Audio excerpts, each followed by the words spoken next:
Hi, my name is Stephen Danaluti from Microsoft. Today I'm going to talk to you about innovation hacking.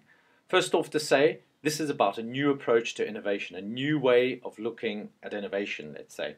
Why? Because big company innovation efforts are as conservative as they are. Innovation needs innovating, and efforts today require a very different, more entrepreneurial mindset with ever-changing circumstances around us.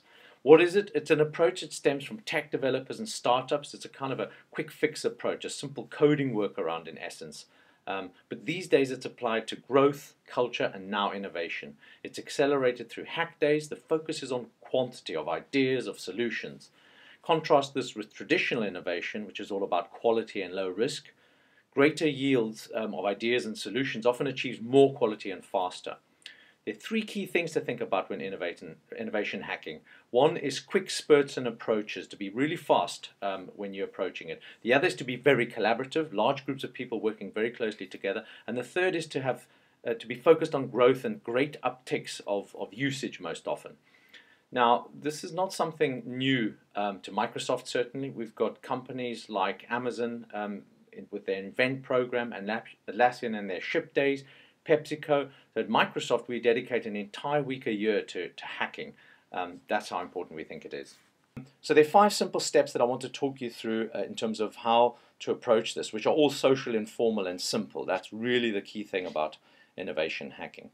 So the first thing is that you need to set the scene. Of course, you have to set a date, give people ample time to prepare and communicate it up front. Set a theme for the hackathon.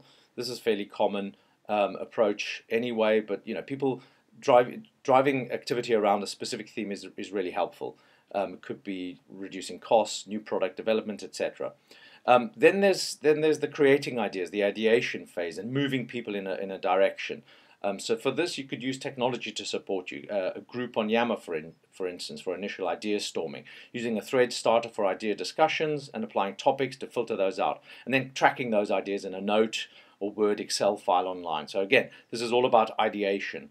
The next stage is to form teams and build out some of those ideas. So you could create breakout groups for each idea and team in a Yammer group. You could use link chats to have virtual discussions to progress the ideas. Teams work aloud and in the group and or virtually. And then again, your documents for detail are stored in OneDrive. So that's all about the forming stage. Then there's bringing the ideas to life and actually delivering on those ideas in an early stage.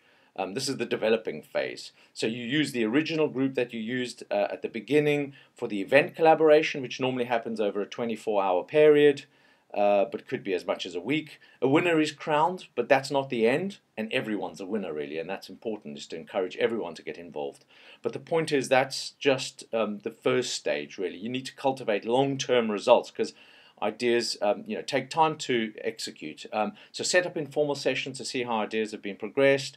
Follow the money, see what worked and what generated value and how much value, and share that back to the network, because nothing succeeds like success, and success perpetuates more success.